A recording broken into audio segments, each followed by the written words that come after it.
Počúvajte, Pomáhajbo! Už máte pokrk. Každé ráno vstávať s tým, že vedľa vás leží žena, s ktorou žijete už 24 rokov. Veru, mám. Rád by som sa už konečne zobudil vedľa krásnej, chrumkavej černošky.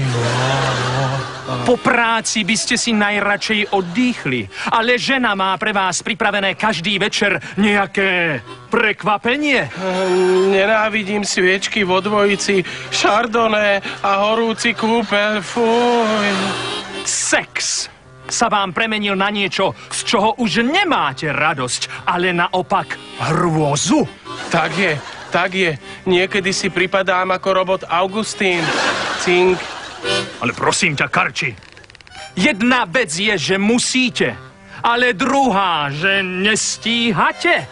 Ja by som to častokrát zabalil už pri prvých kopulačných pohyboch. Monty Vrisdie Šuvix.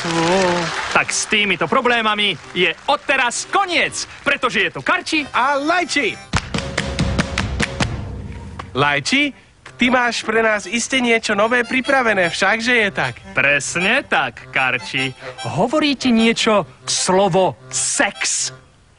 Fór. To bol fór. Hovorí ti niečo slovo Viagra? Bádam. Že by lesná víľa? Ale kdeže, Karči? Viagra je liek, ktorý podporí tvoju mužnosť. Lajči, to akože viac zdvihnem? Aj tak sa to dá povedať, ale každopádne vydržíš viac kopulovať. To by bolo skvelé, Lajči. Asi by som mal konečne doma pokoj. Lajči, ale veď to musí byť strašne drahé. Ale kdeže, Karči, je to veľmi lacné, pretože ja mám pripravenú svoju vlastnú receptúru. Uvidíte už o chvíľu.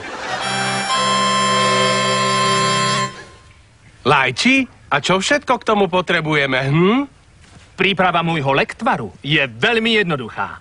Potrebujeme žabí slis, ktorý získame presným buchnátom do hlavy žaby spôsobom kung fu 3. danu. Ďalej, červenú cibuľu zmiešanú s cukrom a citrónovou šťavou presne na polnoc 5. mája 1719. A všetko to veľmi komfortne zmiešame v sklenenom pohári, ktorý fúkali v sklárniach v Jindřichovom Hradci. Lajči, ja som ale ťuťmák. Slis som so sebou priniesol, ale na všetko ostatné som zabudol. Nevadí, Karči, s tým som počítal a preto som nápoj pripravil sám. Chceš si to vyskúšať ako prvý?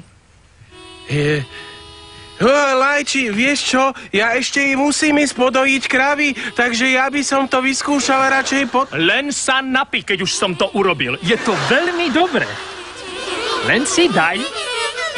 Tak, dobre, Karči, poriadne, aby bol výsledok dobrý.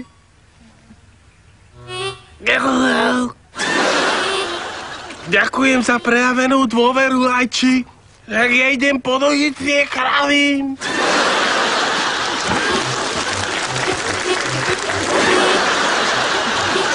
A ako to funguje, uvidíte už o chvíľu.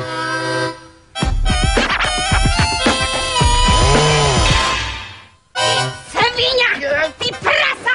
Jedno! Tak, toto som o tebe nevedela. Kozy a kravy mi budeš preťahovať? A ja čo? Nič? Ty zabijem! Karči má svoj problém so sexom už navždy vyriešený. Život je sviňa. Nevadí. Na budúce si ukážeme, ako čo najúčinnejšie zbaliť chrumkavú černošku a čo najlepšie žltým pršiplášťom zakryť fakt, že ste zoofil.